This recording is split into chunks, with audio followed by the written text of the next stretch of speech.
नमस्कार मित्रांनो, स्वागत आहे तुमचं आपल्या नवीन एका व्हिडिओमध्ये.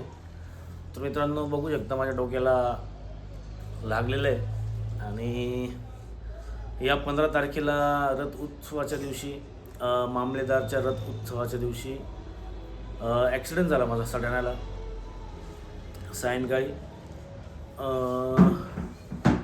यात्रा म्हणजे रथ बघण्यासाठी मी जात होतो सटाण्याला.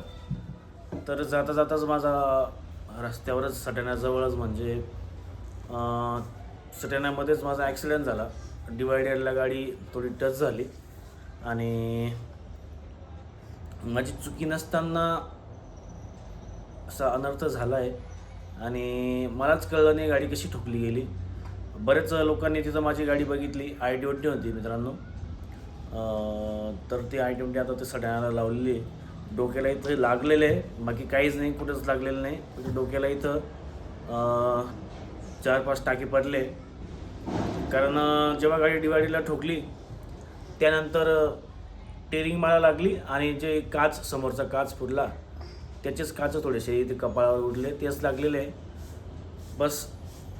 बाकी काही नाही. रस्त्याचं काम चालू होतं मित्रांनो आणि एकच साईडने दोघी वाहनं येत होते, एक जाणारं वाहन आणि एक येणारं वाहन. तर डिवायडेड पुढे होता आणि लगेच इथंच लगेच रस्ता मला क्रॉस करायचा होता. आपली साईड बदलायची होती. मग त्या बदलायला गेलो मी साईड. त्या साईड बदलताच मी इकडे गाडी बघायला गेलो आणि इकडे डिवायडर होता खालीच, म्हणजे एकदम कमी डिवायडर, उंची नाही त्यांची जास्त. आणि तिथं काहीच बल्ब वगैरे त्यांनी काहीच लावलेलं नाही. सिग्नलसारखं आपण लावतो ना, तसं त्यांनी तिथं काहीच लावलेलं नाही. तो डिवायडर दिसलाच नाही मला. आणि त्या डिवायडरला माझी साईड, ड्रायव्हर साईड थोडीशी डॅमेज झाली आणि तिथं ठोकल्यानंतरच माझं पूर्ण मान अशी टेरिंगवर टेकली गेली, म्हणून इथं लागलं मित्रांनो. आणि खूप गर्दी झाली होती तिथं दवाखान्यात. सटाण्यालाच मला ॲडमिट केलं तिथंच. तर बरेच मित्रांनी तिथं मला बघितलं होतं आणि बऱ्याच जणांना माहिती पडलं की त्या दिवशी असं झालं. चला म्हटलं आपल्या यूट्यूब फॅमिलीला कळायला पाहिजे. आणि बरेच दिवसापासून आपले ब्लॉग पण बंद होते, म्हणून कोणाला काही माहितीच नसणार, म्हणून मी चला म्हटलं आपल्याला सगळ्या यूट्यूब फॅमिलीला सांगून देऊ की आपलं असं झालं. तर बस, बाकी काही नाही मित्रांनो. तुमच्या आशीर्वादानेच आज मी म्हणजे तुमच्यासमोर आज ब्लॉग बनवतो आहे. तुमचा आशीर्वाद होता म्हणूनच मी आज वाचलो, असं समजायचं आहे.